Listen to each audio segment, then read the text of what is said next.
Hey, hi, welcome everyone. So we will start the webinar now. Thanks everyone for joining in on Saturday evening. So we'll first briefly talk about what is this webinar about, right? WinTwealth 101. 101 is basically any basic course offered in engineering is called 101. So this is about basics of investing in WinTwealth on investing in assets that are on WinTwealth platform, right? So we are going to talk about the structures, the risk involved, the frequently asked questions, right?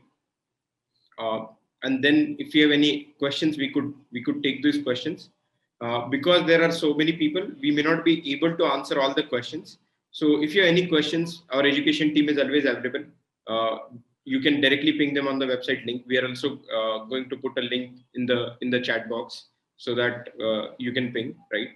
Many times it has happened, like at least in the last webinar, like many questions we couldn't take because of lack of time. So in that case, feel free to reach out to our education team, right?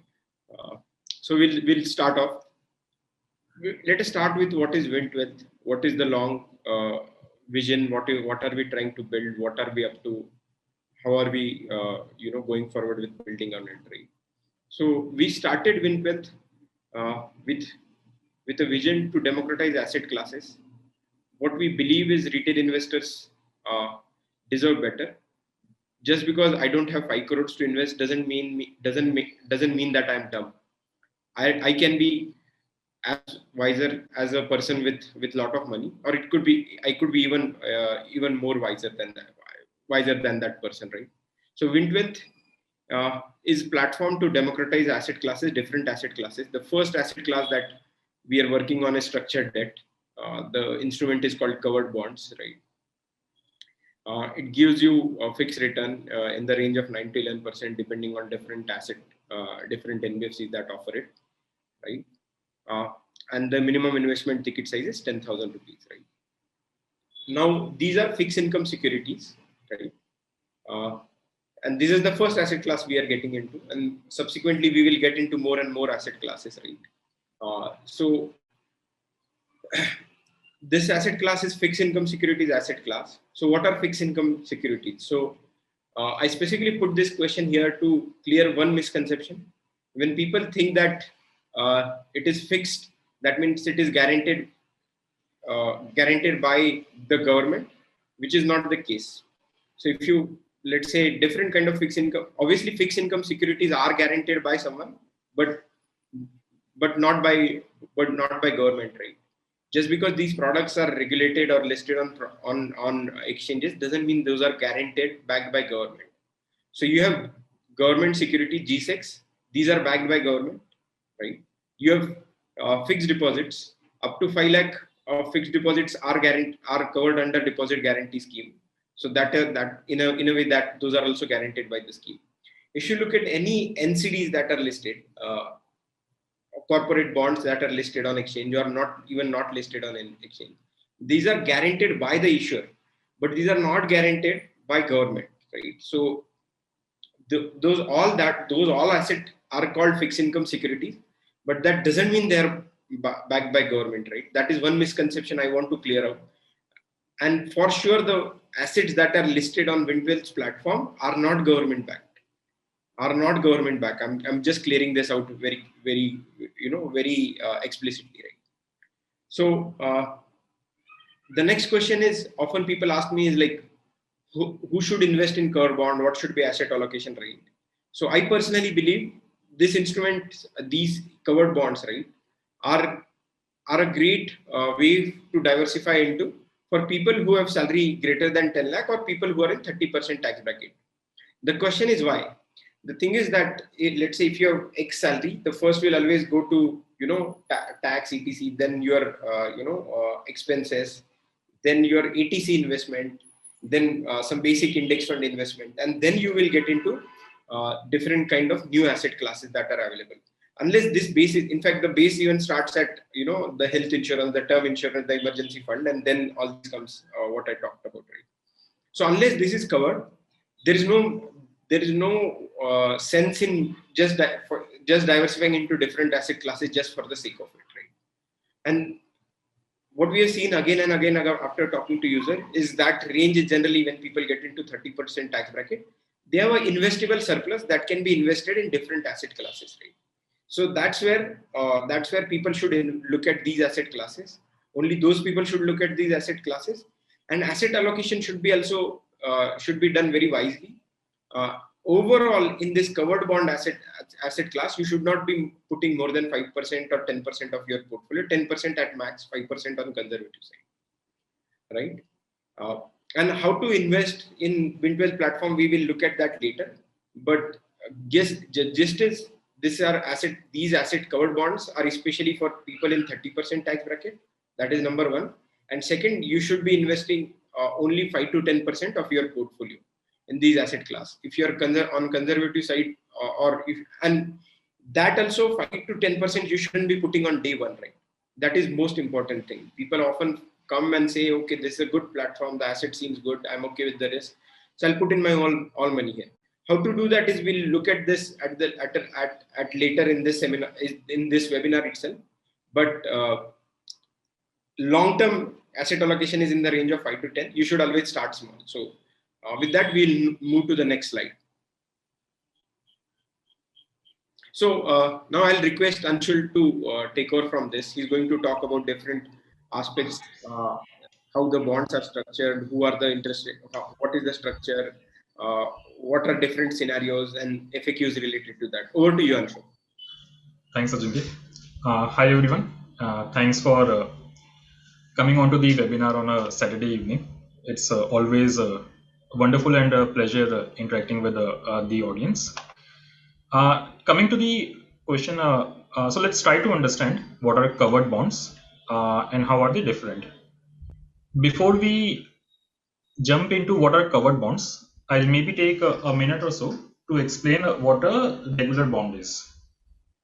So a regular bond is similar to a loan. When a borrower issues a regular bond to an investor, the investor essentially becomes a lender to the borrowing entity. Now, as an investor, I would like to mitigate my risk. Tomorrow, if the borrower defaults, I should not be having a naked position. So to mitigate my risk, I normally, as an investor in a NCD, in a regular bond, would ask for some collateral, for some security. So let's say the borrowing entity is a NBFC, non-banking finance company. So the collateral or security that they can offer can be the loans which they have given to their underlying borrowers. So those loans would be given as security or collateral in a regular bond. Now, it works fine if an entity is performing well, but if an entity defaults, those loans which are given as security, as collateral, they become part of entity's bankruptcy proceedings. Classic cases of Dewan Housing bankruptcy. Dewan Housing had issued regular secured bonds and given underlying mortgage loans as security to those secured bonds. Now we know Dewan Housing has defaulted. So even though Dewan Housing's end borrowers, the individual borrowers to whom Dewan Housing had given loans, they are repaying on time. Money is coming from those end borrowers. That money is stuck in bankruptcy proceedings of Dewan Housing. It's not going to the regular secured bond investors. Now that's where covered bonds step in, and that's the main advantage and beauty of a covered bond. In covered bond, the underlying security is made bankruptcy remote. What we mean by bankruptcy remote is tomorrow, even if the issuer were to go bankrupt, the money coming from this underlying security of loans, etc., that will not become part of the bankruptcy proceedings of the borrowing entity of the issuer. Rather, this money will directly go to the covered bond investors. When I say bankruptcy remote, it doesn't mean the assets cannot go bankrupt. Rather, the meaning is the underlying security, which is given as collateral, doesn't form a part of the bankruptcy proceedings of the issuing entity. it belongs to the covered bond investor. Whether NBFC is in bankruptcy or not, that underlying security belongs to the investor. If NBFC has gone into bankruptcy, money coming from that underlying security will go to the covered bond investors. So that's the main key difference between a covered bond and a regular secured bond. Yeah, we can move to the next slide. Now, couple of other queries which we receive from our investors are, what's a NBFC and what is this thing SPV that we are creating in a covered bond? So let's understand firstly what's a NBFC is. NBFC, the full form is non-banking finance companies. These are entities whose primary business is to give out loans. Now we would have heard of entities like Cholamandalam, Bajaj Finance, Muthoot, Manappuram. These are all these entities are NBFCs. Some are engaged in gold loan financing, few are engaged in vehicle financing, few are engaged in housing loans, etc. So these entities can be financing different kind of asset classes, but yes, the main business of NBFC is financing, is giving out loans to their end borrowers.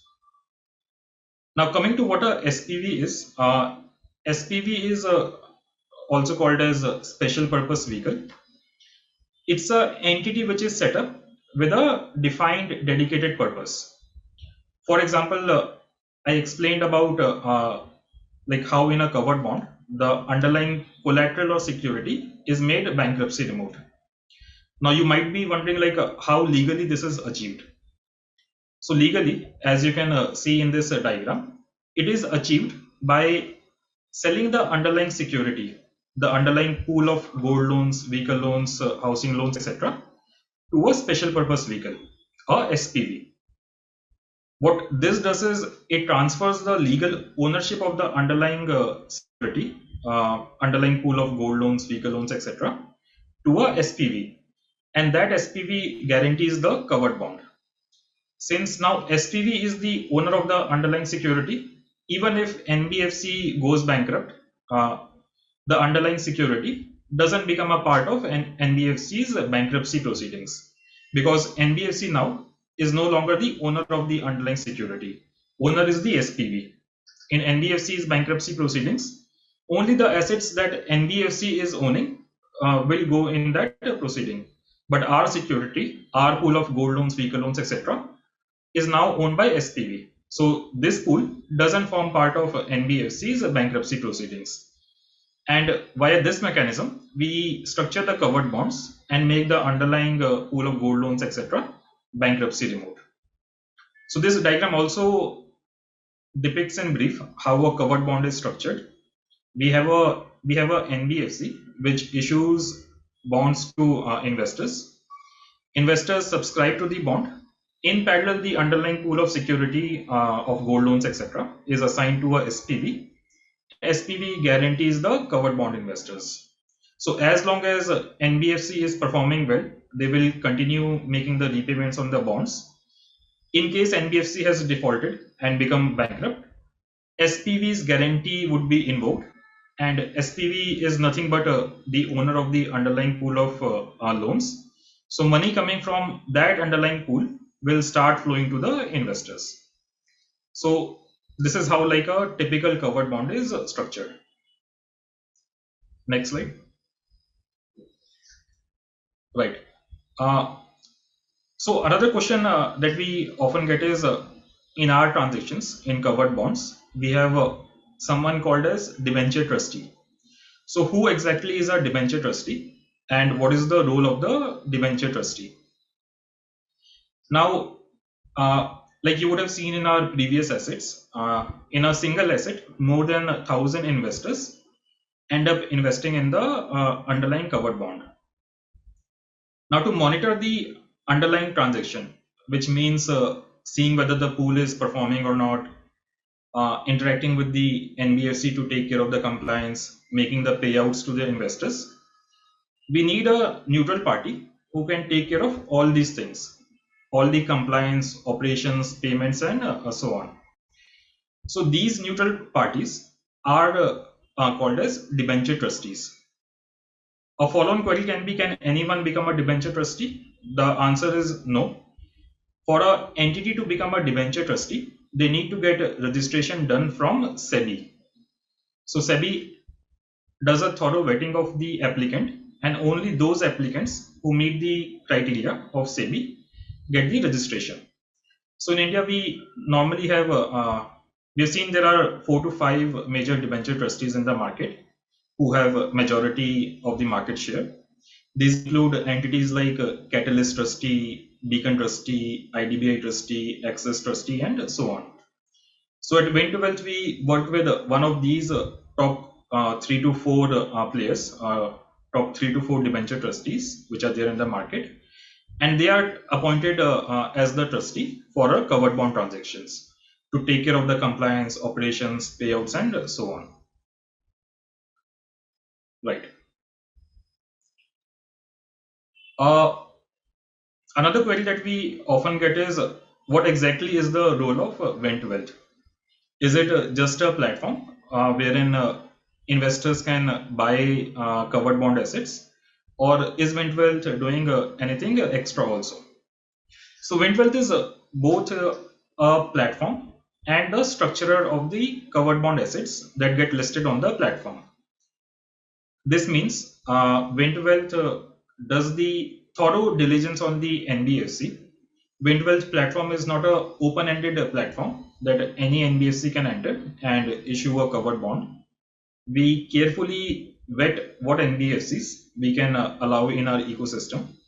So in India, there are more than 500 odd NBFCs. Our team interacts with almost all the NBFCs that are there, analyzes their systems, processes, operations, financials, etc. And those entities which meet our filters, they are onboarded in our ecosystem. Now you might be wondering, what's the process of selecting a NBFC? Is there any framework, etc.? So those of you who have been following us for quite some time would be aware that we have written down a bunch of articles penning down our thought process behind selecting a NBFC. There are multiple things that we look at while analyzing the entity. One is obviously the financial strength of the balance sheet of the NBFC. A key parameter there would be leverage. What is the existing debt to equity ratio that NBFC has? While regulator allows, so in India, RBI is the regulator for NBFCs. RBI allows NBFCs to take leverage almost up to 6 times. But the NBFCs that we like to work with, we like to put a filter of around 4 times. And we are like very selective in choosing NBFCs where leverage is above 4x. So in fact, most of the NBFCs that we have brought till now, they have had a leverage less than 2x, including someone like Kokta Finance, Dhanvarsha, Ugro. So all these entities, they had a leverage below 2x. But our threshold is less than 4x. So that's leverage is one of the criteria that we look at. Additionally, we also analyze the liability side of the NBFCs, which means who are the existing lenders of the NBFC. Does it include banks, mutual funds, family offices, NBFCs, foreign investors, etc.? Now the focus is on the both on the number of existing lenders and the quality of existing lenders. We like NBFCs where number of existing lenders is large, which means they are not dependent on just 1 or 2 lender in the market. For example, entities like Kanak Durga, Kokta, Ugro, etc. They had 20 plus existing lenders. This means even if one of those lenders were to pull out and not support the NBFC in future, the business won't get hindered because there are other 20 lenders who will be supporting the NBFC. Another benefit of this is if there are 20 existing lenders, this means those 20 lenders have also done due diligence on the entity, and entity has met the filters which these lenders would have prescribed in the due diligence process. A third key factor for us in selecting a NBFC is who are the owners, promoters, and equity shareholders of the NBFC. We only work with those NBFCs which are not entirely promoter owned. There should be a high quality institutional investor backing the NBFC, and this can be a private equity fund, a VC fund, so on.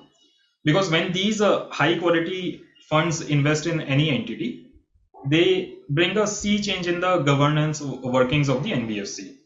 They can insist on having like Big Four as the auditors, having a strong board to govern the entity, and a number of other changes also do happen when these private equity funds or VC funds invest in any entities.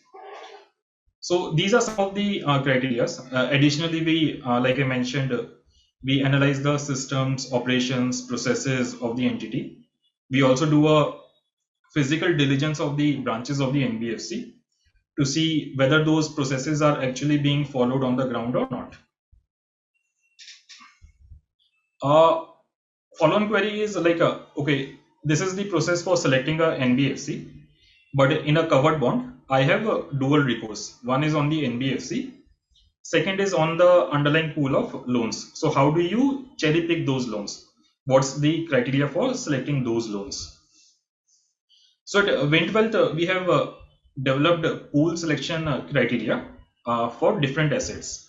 Like a criteria for gold loan segment will be very different from, let's say, where the underlying pool comprises of vehicle loans. So each sector will have its own criteria, and we apply that criteria on all the loans that form part of Wintwealth assets. Now, to give an example of such a criteria, for example, in vehicle loans, now let's say the vehicle price is 10 lakh rupee. The loan which can be given as per our criteria can at max be 90%. It should not be the loan to value ratio of these loans is going beyond 90. And in most of the assets, the weighted average LTVs would tend to be below 80%. But yeah, the maximum LTV that any loan in the pool can have is 90%. Similarly, for gold loan pools, the maximum LTV that we have is 75%, which means if the value of gold collateral is 100 rupees, the maximum loan which the NBFC should have given can be 75 rupees. Similarly, there are like criteria defined for each and every asset classes. This is on the criteria. We also do a validation of the loans, which means whether the data that NBFC is sharing with us is actually correct. And these are not some, this is not some hypothetical data which has been created. These checks and balances again vary asset class to asset class. For example, when we structure covered bonds with vehicle loans as the underlying, one key check that we apply is we run a check on the Vahan database for all the loans which are there in the pool. Now, Vahan database is it's a government database for all the vehicles which are running in India. This database includes data like chassis number, registration number, engine number, details of the vehicle, what was the model, which company the vehicle was of, has anyone financed that vehicle, if so, in whose name it is registered. So all these data points are reconciled with the data that NBFC is sharing with us. Now, this acts as a very good check that whatever data entity is NBFC is sharing with us is actually correct, because in the government database also the same data is reflecting. So such checks and balances we have figured out for all the various asset classes, and when we cherry pick the loans for our assets, we ensure that these checks are being met. Yeah. Next slide, please. Right. This is one of the very common queries that we get, that when someone like Bajaj Finance is giving issuing FDs at 6%, 7%. How come the NBFCs that Vint Wealth is working with are able to give returns between 9 to 11%? So for this, we need to understand that NBFC spectrum is pretty wide. At the lower end, we have NBFCs like HDFC Limited or Bajaj Finance, which are like AAA rated, where all the capital in the market would be chasing these NBFCs, and hence their pricing would be very fine. Like I mentioned, Bajaj Finance and HDFC can borrow at rates between 6 to 7%. On the other end of the spectrum would be very small entities, maybe let's say unrated, which would be borrowing in the market at rates between 14 to 16% or even 17%. The NBFCs that we like to work with, these lie somewhere in the middle of the spectrum. These entities mostly would be in a triple B plus or A rating category. These are entities which are fairly large, but not like very large that all the capital would be chasing them. So normally the balance sheets would be around 1,000 to 2,000 crore. These are entities which would have raised external equity from private equity players to fuel their future growth. And these are entities mostly who are on the verge of getting discovered. So if we look at the rating and pricing spectrum, all the capital, including capital from mutual funds, banks, foreign players, it ends up chasing entities in AAA and AA rating category. As soon as you enter into A rating category, the spreads, the pricing that these entities can offer increases significantly.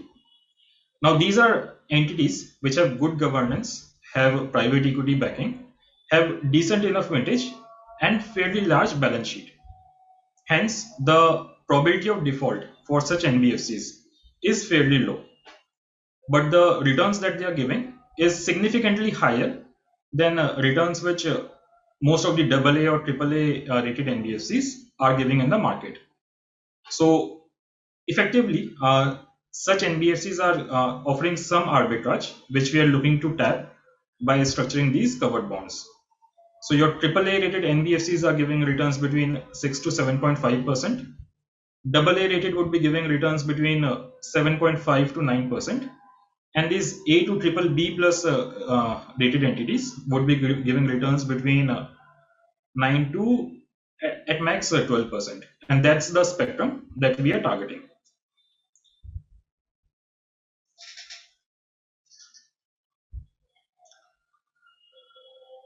So what is the legality of the securities on Vint Wealth platform?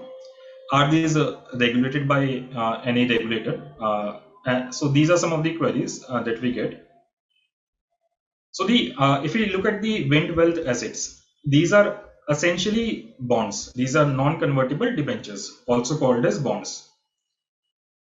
To further mitigate the risk for our investors, we create a second layer for these bonds by creating a SPV, assigning the collateral pool, etc., which in turn gives guarantee on the bond. But if we look at the essence of the instrument, it's essentially a NCD, a bond.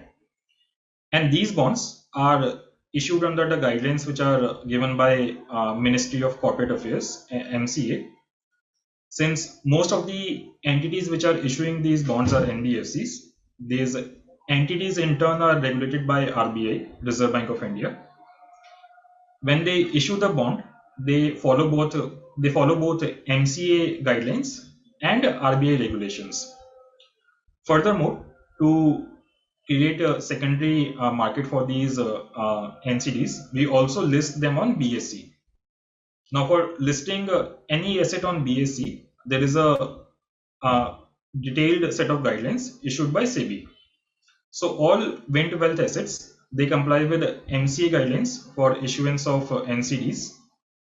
The entities are regulated by RBI, and for getting listing done on BSE, the listing is done as per SEBI regulations. So these are broadly the regulations which cover Vint Wealth assets. A follow-on query, just to continue with this question. A follow-on query which we get is for creating a covered bond, for creating this second layer. Is there any regulation given by any regulator? So the answer is no. Covered bond is a fairly new instrument in the market.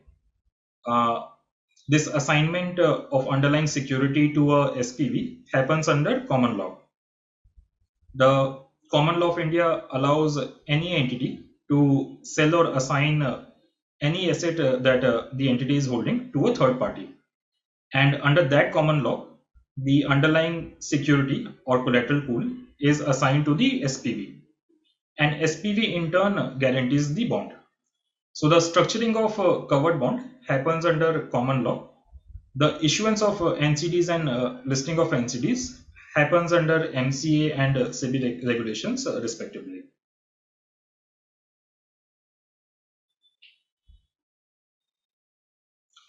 Right. What happens if NBFC goes bankrupt? So like we discussed in a covered bond, I as an investor have dual recourse. One is on the NBFC, second is on the underlying pool of gold loans, vehicle loans, property loans, and so on. So even if NBFC goes bankrupt, the second layer is still available as security to me, to the covered bond investor. As long as the underlying security, underlying pool of loans is paying on time, I will continue to get the repayments. But if there is a scenario that NBFC has also gone bankrupt and there are significant defaults in the underlying pool, then yes, my money would be at risk and the repayments may not be 100%. There might be a shortfall. Next slide, please. So in the covered bonds, you might have seen, we normally have two tenors. One is the call option date, which is also called as expected maturity date, and second is the final maturity date. In the Demat account, the final maturity date would be visible. The call option date or expected maturity date, it's there in the term sheet rating and information memorandum. Call option date is the date on which NBFC is expected to repay the bonds. For example, in Ugro transaction that we did, went BRICS transaction, which was done in May. The expected maturity date is 18 months. That at the end of 18 months, Ugro is expected to exercise the call option and repay the bonds. But the final maturity date is 96 months. The final maturity date means when the underlying pool of loans given as security would completely pay off. Like if there are 100 loans, what is the final date on which last rupee from those 100 loans is expected to come? That in the worst case scenario, from the entire structure, when is the last penny, on what date would the last penny be repaid or recovered? That is the final maturity date of the transaction. That NBFC would exercise call option at the end of 18 months, but the underlying pool would amortize over a period of 8 years or whatever is the final maturity date of the transaction. I'll further clarify this in the next slide. What happens if the NBFC doesn't exercise the call option? So if NBFC has gone bankrupt or doesn't exercise the call option, it results in the trigger event. And as soon as the trigger event gets activated, there are broadly two consequences. One is a penalty is levied on the NBFC. So the coupon rate of the transaction increases. The increase can be between 2% to 4%. A second consequence is whatever money is coming from the underlying pool of assets, which is my second layer of security. All the money starts flowing back to the investors as repayment for their investment.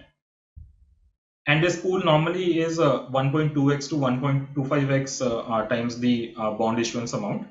So from that entire pool of 1.2x worth of security, whatever collections are coming, that start going back to the investors as repayments for their investment. so that the structure starts winding up since NBFC hasn't exercised the call option. Possibly NBFC is in stress or has gone bankrupt. So recovery from the underlying pool starts kicking in, and whatever money is coming starts flowing back to the investors as repayments. In such a scenario, since the loans are if the loans are performing well, etc., trustee can also find a willing buyer, sell the underlying pool, and just wind up the transaction. In worst case scenario, it might take another 6 to maybe a few years for entire money to come from the underlying pool. This tenor would normally depend on what is the underlying asset class in the pool. For example, if it's gold loans, the incremental duration might be 6 months. If it's vehicle loans, the incremental duration in the worst case scenario might be 1 year to 18 months. In case of property loans, since property loans are normally given for a longer duration of time, this incremental duration might be 3 to 5 years also. Yeah, next slide. Right. So what happens if the loans in the covered pool are defaulting, but NBFC is performing well? So this is one of the benefits of covered bond. Even if the underlying pool is not performing well, let's say there are a lot of defaults happening in the underlying pool, NBFC is obligated to replace any loan which has defaulted, has become NPA, with a performing loan.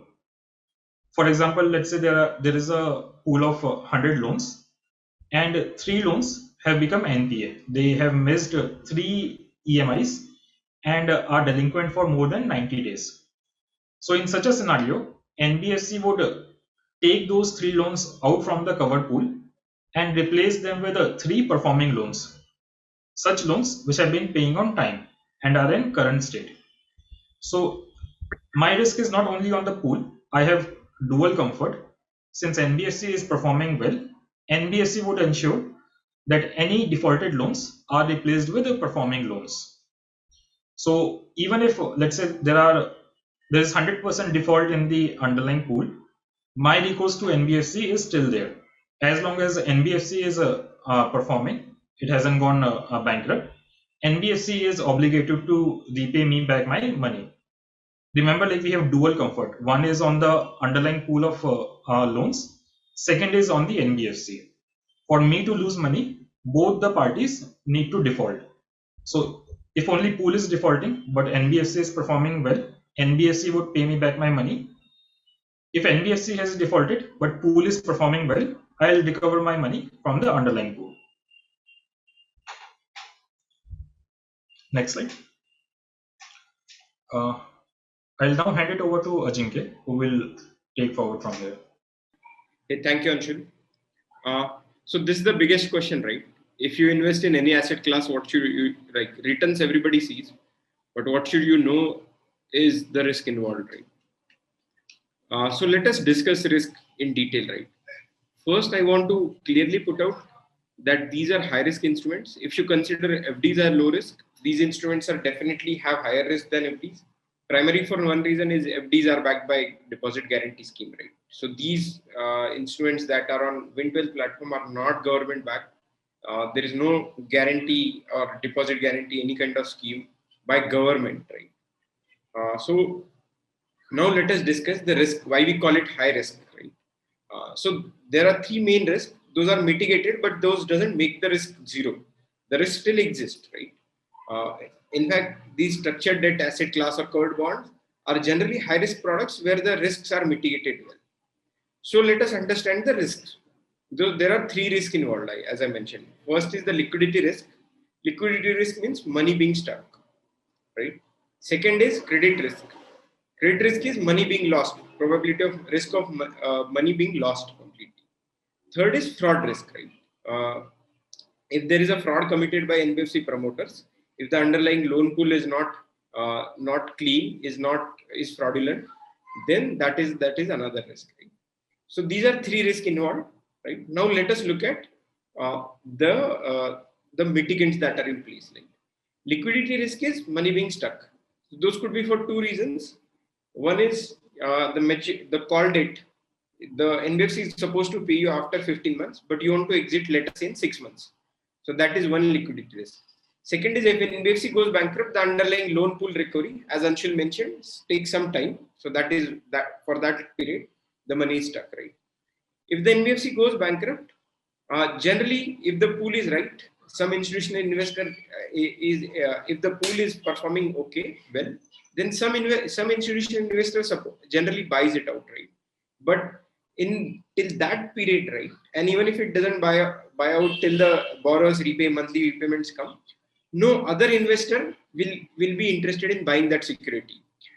You can imagine as a retail investor, you wouldn't be buying any instrument of a bankrupt NBFC or any company for that matter, right? So that is one scenario. Now the main scenario, which is more realistic, probabilistic, is if the maturity is after 15 months, you want to exit after 6 months.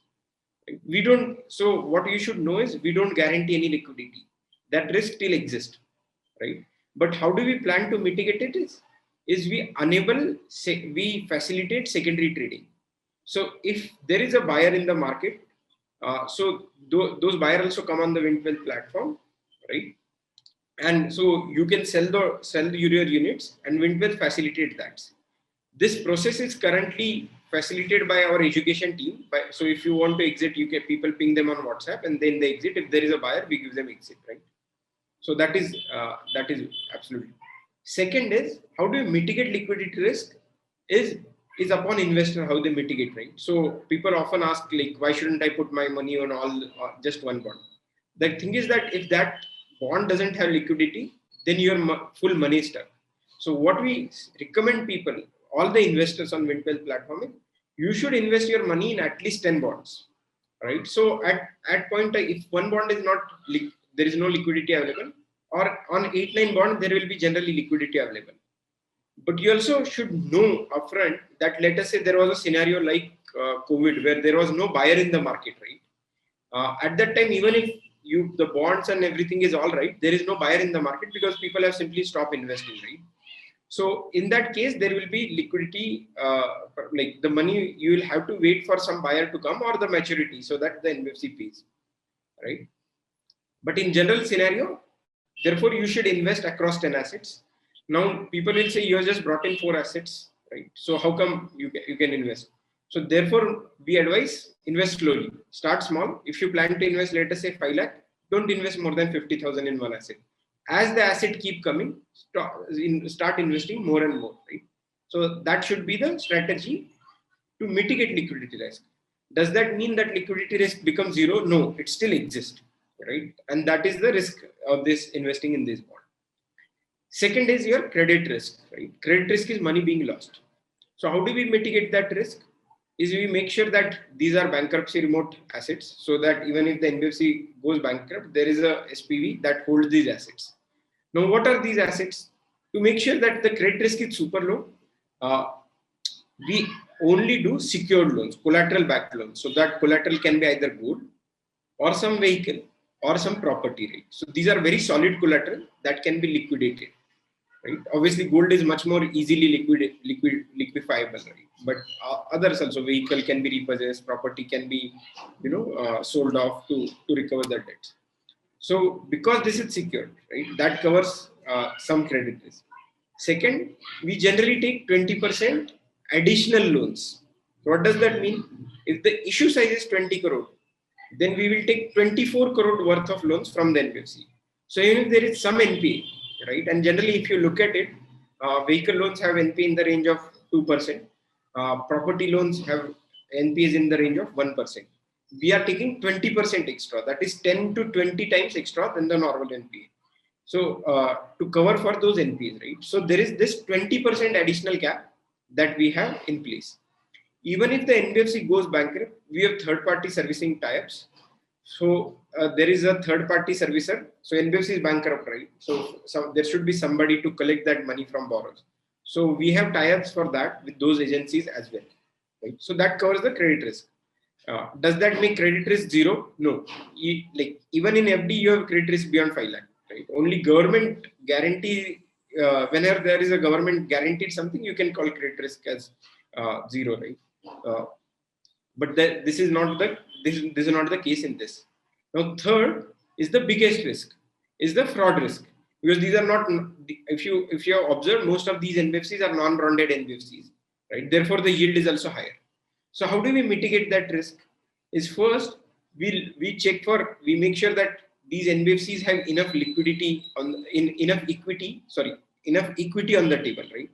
So that means if they have enough equity on the table in the company compared to their loan portfolio, the fraud risk actually goes down a lot. Second is we cross-check all the borrowers and the collateral. So how do we do that? Thing one is borrower, we cross-check with CIBIL or the other databases that are available, right? So we also call some 10% or 15% of the borrower to make sure these borrowers are real, they exist. We also cross-check their names on Truecaller as well, right? Just to verify whether that number belongs to the same borrower, right? Second is collateral checking. Anshulan mentioned this. So if it is a gold, then we randomly select 10% sample and cross-check those samples. If it is vehicle, then we check those vehicle detail, engine number, chassis number, vehicle number, owner name is matching with the government database, whether that vehicle is actually hypothecated to that lender. Similarly, in case of property, we'll check the property is clear, that is registered in the name of the same borrower, it is hypothecated, right? So that's how we mitigate the fraud risk. So these are three risks. Again, summarizing it: liquidity risk, credit risk, fraud risk.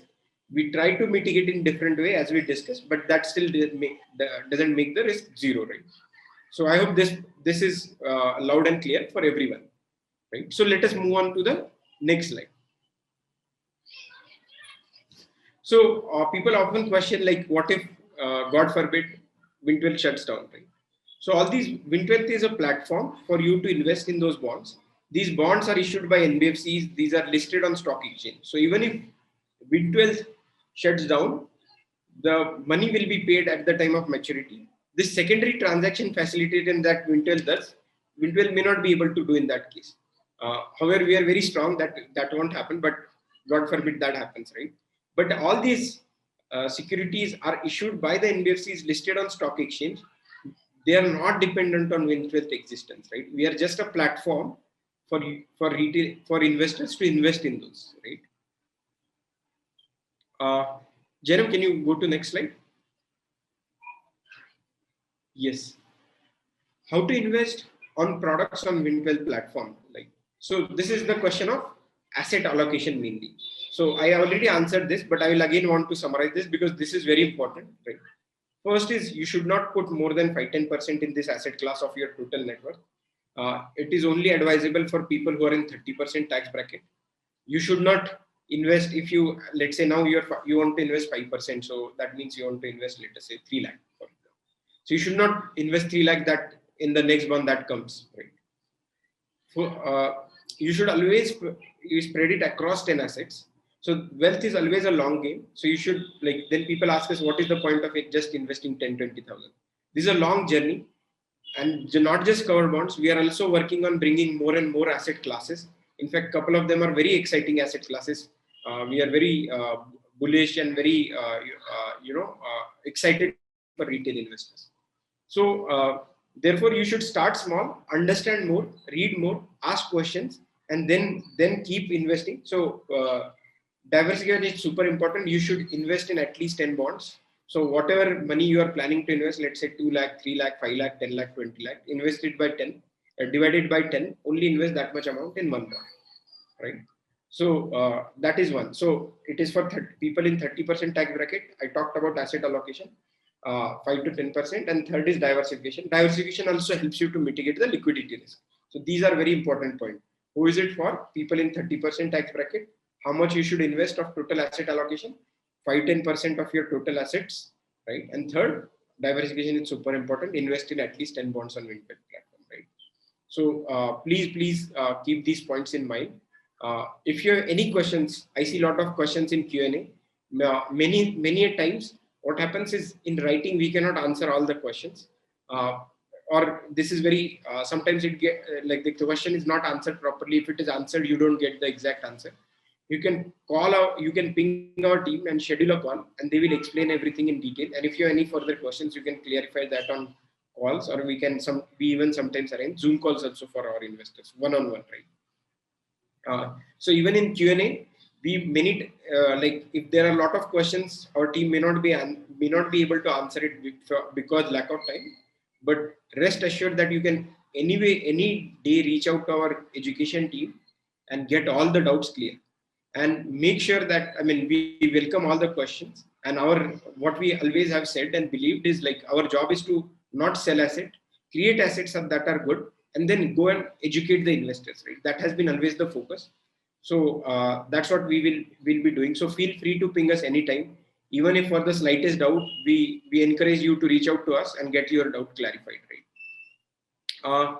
Now the next question people often ask is, where can I view WindWealth assets? So these assets are listed on stock exchange, Bombay Stock Exchange to be precise. So they are visible in your Demat account. Now, since most of you have been buying them off the market, you are not buying through exchange, right? So there might be because those records might not be clear in your Demat account. So then you have to go, for every broker, the process is different, where you have to add the trade details, at how much price, when did you buy it, so that it can be collaborated in the Demat account, right? But all the assets that we have brought are visible in your Demat account, right? And you can check it. And if you have any problem, in fact, you can also see them on your CDSL or NSDL websites, right? So your broker will be registered with either CDSL, your broker account is with either CDSL or NSDL. So you can go to their portal, like NSDL has this PD or CDSL has this easy facility, right? Where you can go and check this. These bonds will be also available. How do you check this? The script code is also mentioned in the assets section, in the last section, where document section, we mentioned the script code. By that script code, you can also search on BSE website also for these asset classes. Janam, next slide. Yeah. So what are monthly performance report? How to read them? This is valid for existing investors, and if you plan, then once you invest, you will keep getting this monthly reports. Why do we send these monthly reports? Because you have invested in these bonds, and we do the monitoring on monthly basis on our investors' behalf. We monitor these NBFCs portfolio, etc., whatever changes, and those changes are generally reported in the monthly report, right? Those reports are fairly easy to read. I'm just going to share Janam, can you enable screen sharing for me? I will share on my own screen. I'll just explain. Yes. So can you see my screen? Yeah. So this is one sample report that was sent in June. This is a June performance report, right?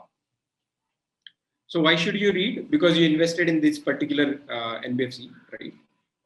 And then we generally summarize. If you are short on time and want to skip going through entire report, you may note that overall state of the investment is financially healthy. There are no red flags. But if you want to go in detail, there are details. So how do you look at these reports?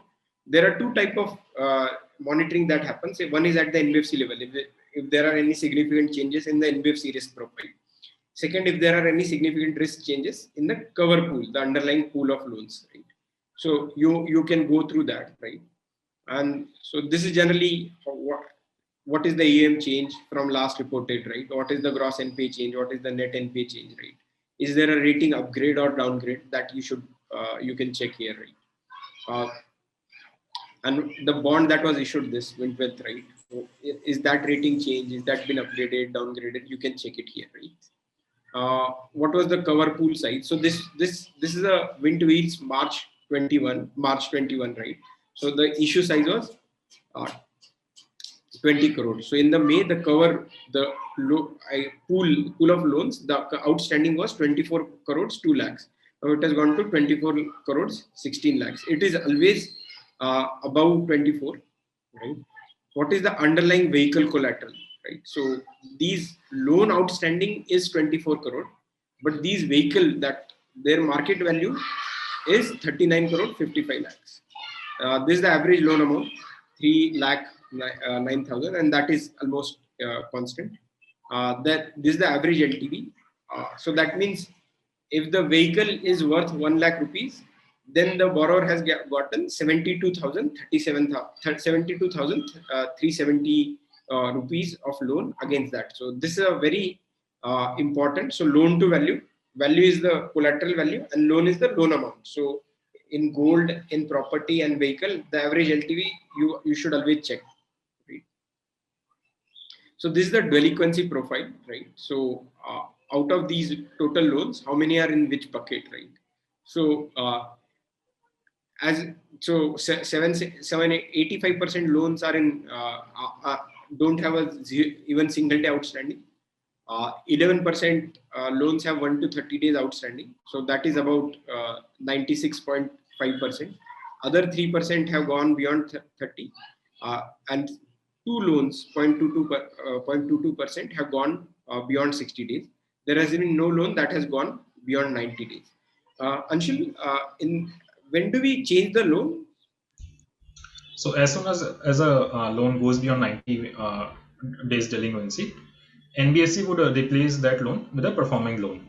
Right. So these two loans, now if you see, they're in, so they might go, possibly they could only go into 90-day bucket. If they go, then they will be replaced, and they will be replaced with a healthy loan. Right. So you can also check the detail profile.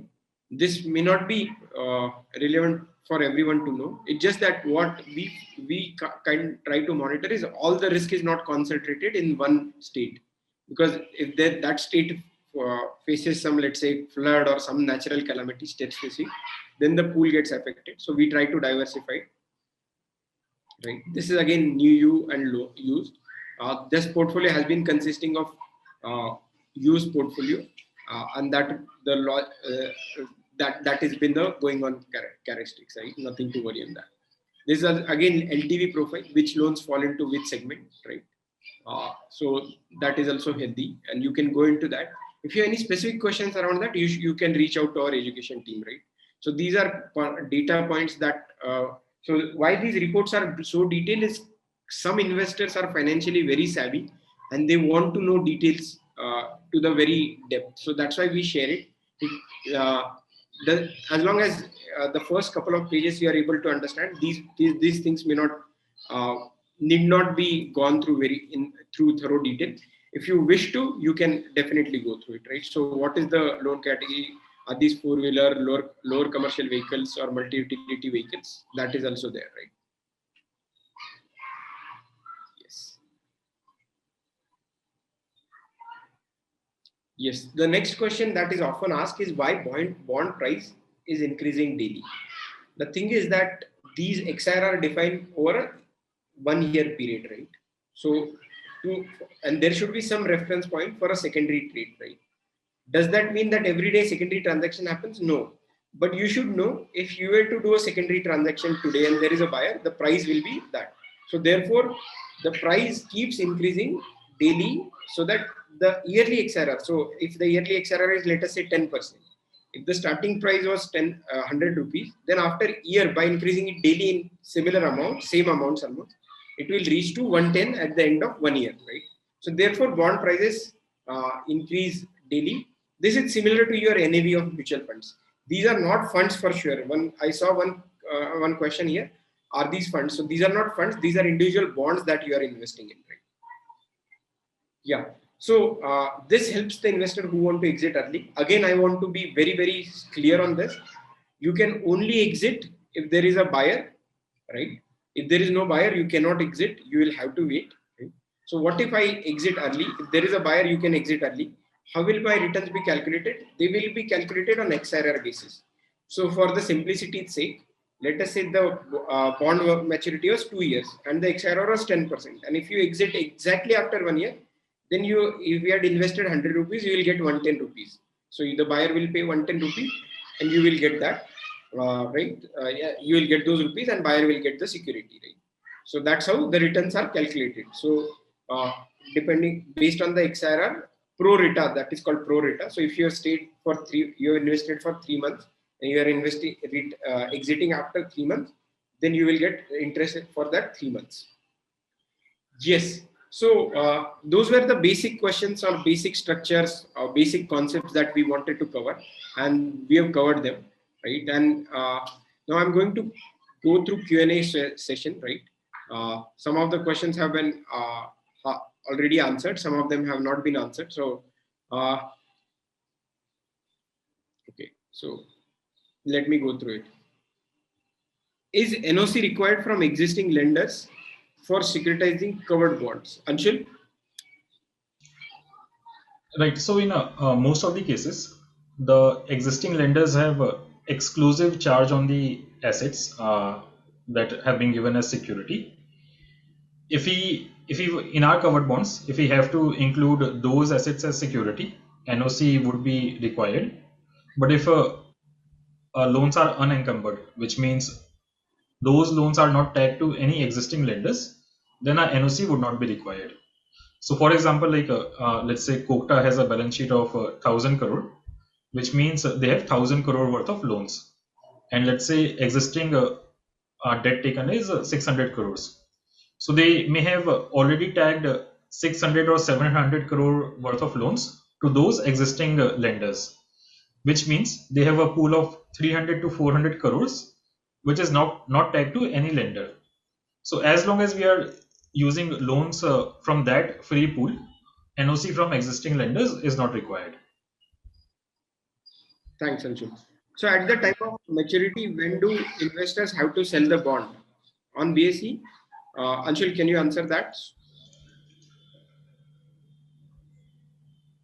Sorry, come again? At the time of maturity, how will investor get the money? Do they have to sell the bond? No. So on maturity, the NBFC would repay back the principal along with interest to the trustee, and the bonds get redeemed, which means from that day onwards, bonds are extinguished. So no action is required from investors' end. Rather, the NBFC, who has issued the bond, will repay the principal, and as soon as the repayment is done, bonds get extinguished. Is SPV a government-controlled entity? Kindly elaborate a little more on SPV. Anshul, this is a new part. Obviously, we have answered this in the we have already covered this, but I would again like you to go through that in a couple of minutes. Sure. So SPV is definitely not a government entity. Legally, it's a trust. The purpose for setting up SPV is to ring fence the pool of loans from NBFC's balance sheet. Like we discussed in covered bond, we try to ensure that even if NBFC goes bankrupt, this pool of loans, which are part of our assets, should not become part of NBFC's bankruptcy proceedings. So these loans are assigned to the SPV, to the special purpose vehicle, which is nothing but a trust, entity set up only for this specific purpose of ring fencing these loans from NBFC. Understood. Okay. Is Wintwealth registered under Companies Act? Is it registered as a technology company? Yes, we are registered as a under Companies Act. We are now going to apply for a merchant banking license. We have changed the MOA in accordance with that, and now we will be shortly applying for a merchant banking license. Second question is, there is this question: is it registered as a technology company? I didn't understand. There is no specific. We obviously have technology as a function, one of our function. But our primary business will be merchant banking, right? What liability does Wintwealth carry, and does SPV have any regulatory control on the Wintwealth trading platform? So liability wise, Wintwealth doesn't carry any liability. We are a platform. However, we also believe that if we are bringing those bonds for retail investor, we should also have some skin in the game. So on every bond, 2% of the bond value total, let's say if the asset is of 20 crore, then 40 lakhs, 2% of that. If it is 10 crore, then 20 lakhs, so on and so forth. That is kept by Wintwealth till maturity. So if anything happens, Wintwealth also faces that loss, right? I hope this answer. Yeah, Anshul, can you answer? SPV have a regulatory control on virtual trading platform? No, there is no linkage as such between SPV and Wind Wealth trading platform. So SPV has a specific purpose, which is only to ring fence the underlying loans from NBFC's bankruptcy. So the only purpose is if NBFC goes bankrupt, those assets should should be ring fenced, and repayments coming from those assets, those underlying loans, should go to the investors. So that's the only purpose of SPV, and there is no function of SPV beyond that. Understood. Now, so Rupesh here has shared some article about one NBFC. Rupesh, if you can ping us your number on WhatsApp, or if you are existing investor, we can figure out. The article I or Anshul, I also check with Anshul. We haven't gone through that article before, so we'll go through that article and get back on that to you, right? Okay, yeah. Uh, yes. So Windwell helps or on behalf of investor file any legal proceeding in case of default. Anshul, you want to take that? So Wind Wealth will support such legal proceedings, but legally the action will be taken by the debenture trustee on behalf of the investors. So debenture, if let's say there is a default, debenture trustee would reach out to the investors on to discuss the future course of action, and as per the majority vote, the legal proceedings against the defaulted borrower will be initiated. Windwealth informally will support this process, but legally, the under the regulations, the responsibility is of the debenture trustee.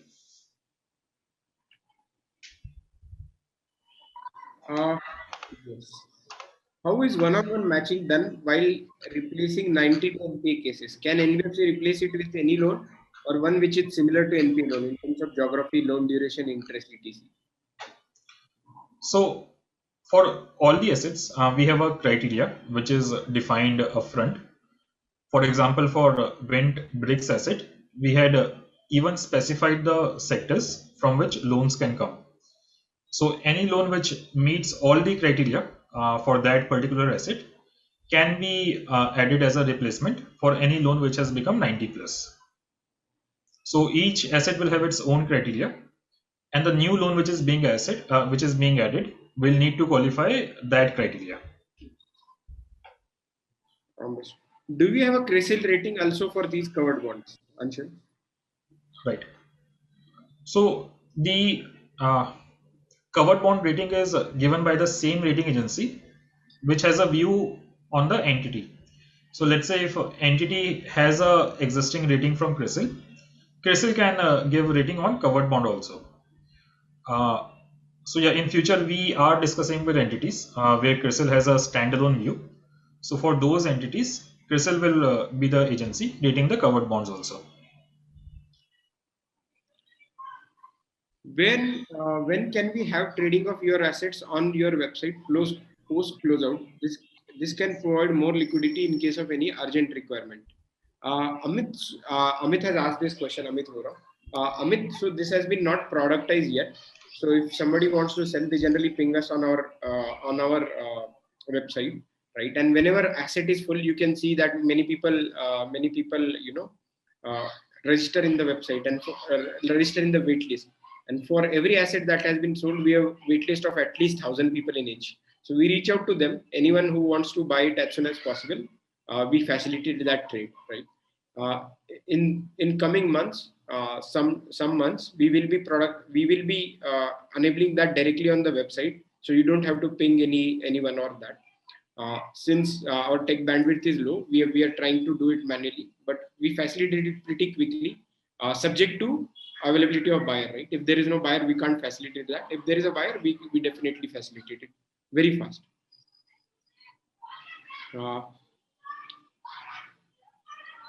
is NBFC managed by Wind, and there are there are these people are trustees. Anshul, can you briefly summarize again this whole paradigm of NBFC, SPV, trustees again, right? So that Right. So NBFC is not managed by Event. It's a different entity altogether. How the flow works is we have a NBFC which has a existing portfolio. We take a portion of that portfolio and sell it to the SPV. Now there are two entities, NBFC and SPV. SPV is holding the loans which have formed part of covered bond assets, and to oversee the compliance reporting operations of this transaction, we have a debenture trustee. Now, debenture trustee is a completely independent party, which is only a service provider. The service it is giving is managing the compliance, reporting, etc. of the transaction. NBFC is an independent entity which has been in existence for quite some time, who is in the business of giving out loans. SPV's specific purpose is to step in if NBFC has defaulted, to pass on the money collected from the underlying loans to the investors. So debenture trustee is different and NBFC is completely different. Srinivasan has asked question, how long is this session? It's already now 75 minutes. So we are done with the sessions. We are just covering the questions that have come. If you don't have any questions or you don't want to listen to the questions that are being asked, feel free to drop out. We are just here till 7. We are going to keep it open. So if you have anyone has any questions, we will be covering those, right? And people who are dropping off, thank you for joining. Hope the session was helpful. We are going to send a feedback from. So we want to know what can we include more in this webinar. What will you like to cover us from the next webinar? For every asset, we keep doing this webinar. But apart from that, we thought like there were a lot of questions in general. So to covering that basics, we had this webinar. This webinar will be also available on YouTube. So you can go through some of the sections. If you want to tell it to someone, if you can share, then you can share, right? Right. So yeah, thank you. So we'll go to the next question. Yeah, there is one suggestion from Amit about the referral program. Amit, the suggestion is well taken. We are figuring out a lot of questions. A lot of people have asked question about the referral program. We are still finalizing it. It will, when the next asset comes, before that asset, the program, the referral program will be also live, and probably we will do a couple of videos on that as well, and those will be up on our YouTube channel, and those links will be provided on the website. Anshul, the next question is, when can we have long-term bonds like 5 years or 7 years? So Amit, as part of our underwriting policy, we tend to avoid longer tenor bonds, since these are definitely not risk-free assets that we are dealing with. We want to mitigate the risk by reducing the tenor also. So we like assets where tenors are lower, the repayments happen faster. So that's why out of choice we have so far brought in assets where the maximum tenor has been 2 years. And for the foreseeable future also, we don't think we'll be bringing bonds beyond 3 years. So yeah, it's the main intention is to mitigate a risk for the investors. Yes. Yes. Who regulates the SPV? What if they turn rogue? So SPV is managed by debenture trustee only, and debenture trustee is registered with SEBI. These are professional agencies managing. For example, this Catalyst trustee, who has been the trustee for most of our transactions, they manage roughly 6 lakh crore worth of AUM for mutual funds, pension funds, etc., and has had a decent vintage in the market. So these are professional entities who are registered with the SEBI and are responsible for managing the SPV. Yes. Next question is from Anshu. Are monthly reports available on website? Has any of your scheme has been fully paid on interest and principal has been has any product gone to SPV? Uh, monthly reports will be available on the dashboard. We are revamping the dashboard. The design is in the process. So I completely agree. A couple of people have raised this point. So dashboard doesn't provide enough information today. We are working on that, and surely it will be done soon, right? Has there any been scheme which is fully paid interest? The first one was a gold back. That was a small pilot we did in August. The 100% interest and principal has been repaid there. If you ask any product gone to SPV because of the NBFC bankruptcy, there hasn't been such case till now. So Anshud, I have answered that.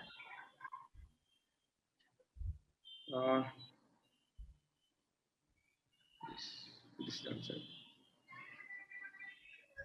Where can I find the buyer if I want to sell before maturity? Can I get interest when I sell before maturity? So we generally find the buyer on behalf of the seller, right? So through our waitlist. So you just have to ping us saying I want to sell, and if there is a buyer available, then only we facilitate that, right? So so that question is answered. Can I get interest when I sell before maturity? Yes, for the time you have invested, you will get the interest. Uh, there was a technical glitch and I missed out investment in your previous asset class. Yes, we have talked about this. We apologize for that. The payment gateway crash. We are making sure that doesn't happen. We are adding another payment gateway, right? And we are also working with existing payment gateway that this doesn't happen. There was huge traffic which was unexpected for us, and that caused the glitch. We will make sure that it doesn't repeat.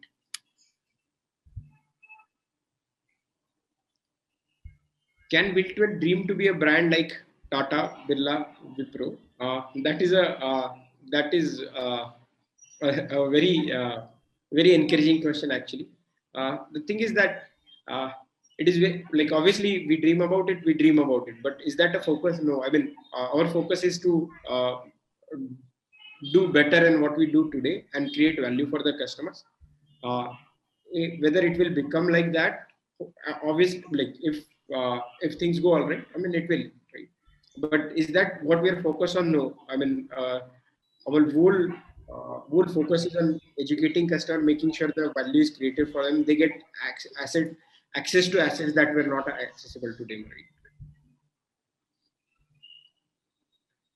Okay.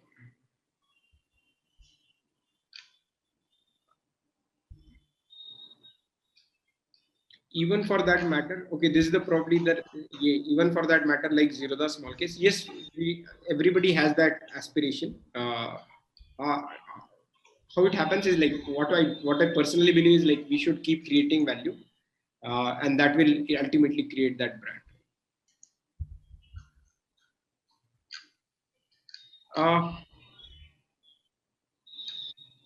I don't believe any company, SEBI, RBI, or IRDA, but I believe people.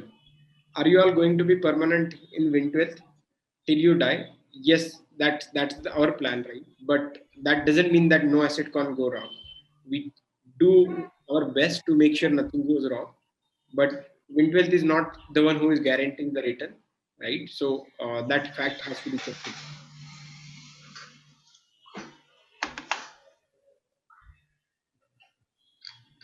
Yeah, I want to invest big amount. Uh, so that's a fair question. Always start small, diversify well, and then invest. And in any asset, people can invest up max up to 10 lakh, right? Why we have kept keep that cap of 10 lakh is basically, otherwise there is such a huge demand. Whenever the asset goes live, we generally get call from HNI saying we want to invest 50 lakh or 1 crore in this asset. If we cater to that, then there will be no asset left for retail investors, uh, right? The people who are in 30% tax bracket, and that has been always our core focus, target customer base, right? So that's why we have kept that cap. I hope that that serves for larger audience, right? So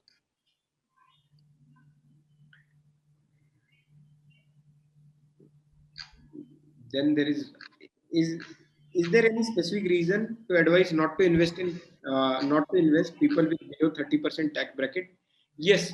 So I fundamentally believe that assets are good. There was one more similar question saying the returns are good and this is very tempting, but I'm in low tax bracket, right? So should I or should I not?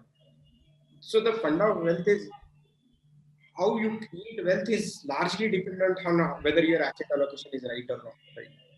And what we believe, this kind of asset class only comes into your asset allocation when it is in 30% bracket.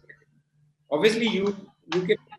Our job is to educate and help people make informed choice, right?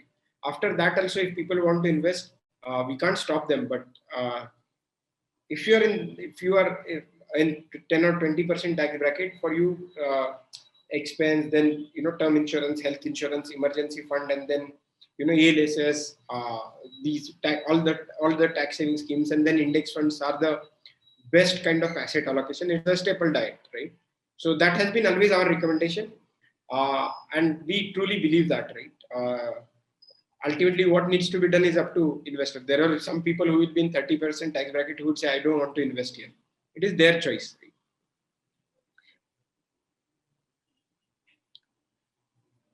Yes, this has been answered. Are you going to bring one asset every month? The thing is that our asset pipeline is getting ready very aggressively. So there will be more and more. The frequency will be definitely more than a month. Idea is to bring every asset, like new asset every week. We are working on that, and those processes are getting streamlined. The thing is that our due diligence also often takes a time, right? So the new NBFC onboarding takes a lot of time.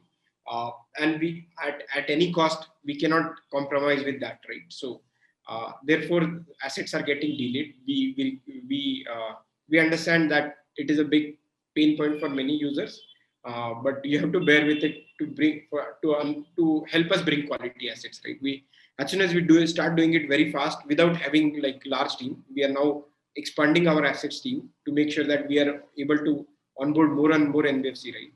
And that will happen. So assets will come fast at later point of time, but till we want to make sure that we don't dilute the quality of our due diligence, right? Yes. Yeah, all bonds are more than 18 months. It would be great if you make short bonds, say 6 months. This is a question by Gajanan. Gajanan, the thing is that regardless of the ticket size and tenure, these bonds have a fixed cost, let's say legal cost, listing cost, etc. And if the bond tenure is less than a year, then those costs shoot up a little, and there is hardly any interest spread that can be offered to the investor. However, we plan to bring in short-term instruments which are in other asset classes. There are like that. We are figuring out ways for that, but not definitely in immediate next 2, 3, 6 months, right?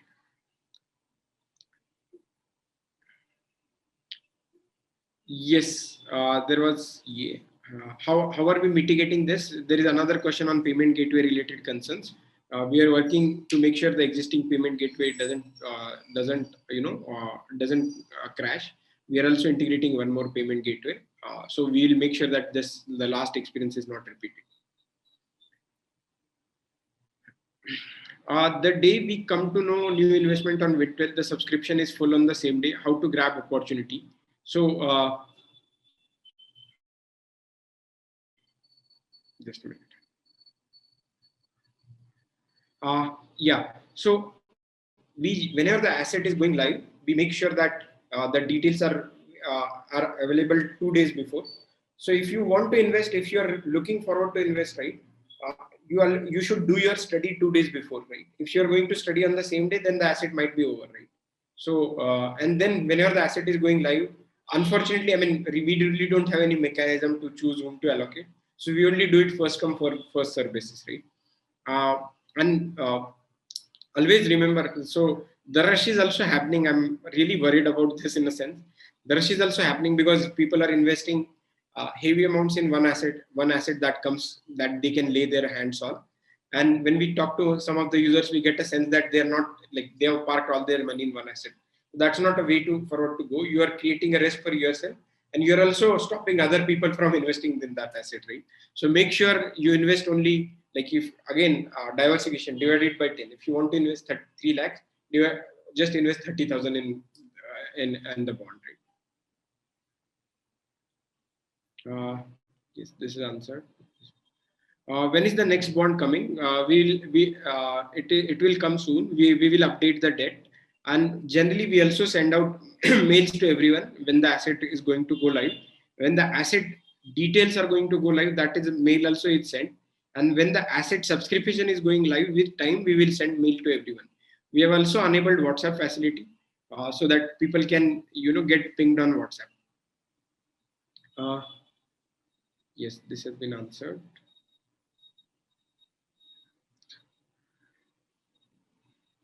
Yes, why NRIs are not eligible? These regulations are not put in by us. These are by government, by law, and so we can't really help about it. Currently, NRIs or NREs cannot invest, even if they have a demat account in India.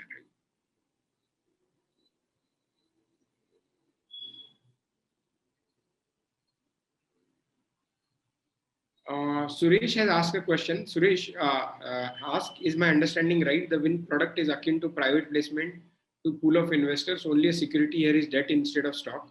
Suresh, you cannot directly compare these private placements. Happy to discuss this one-on-one with, or you can ping us, or we can take it ahead.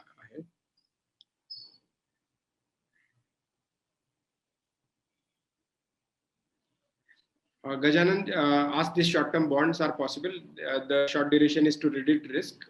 In future, surely that has been one of the products, short duration products we are eyeing, but not in immediate future.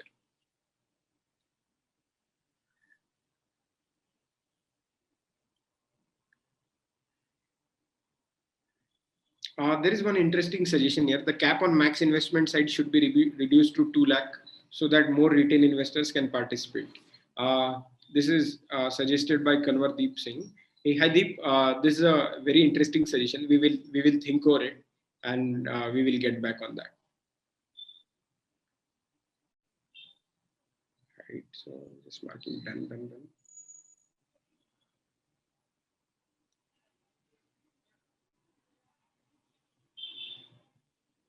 How many users are there on Wintwell platform? We have about 5,000 plus, close to 6,000 users that have invested. The number, I don't have exact number. The people who have done KYC and people who have logged in and like signed up on the website, that number is pretty huge.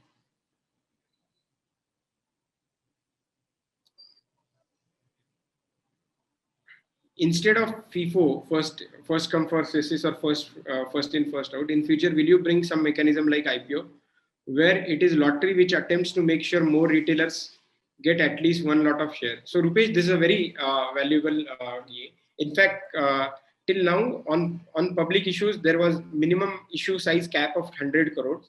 So if you had to do a public issue, the minimum issue size had to be 100 crores. Recently, SEBI has removed that. So even 10 crore, 20 crore issue can be publicly done. And we are already starting to plan that.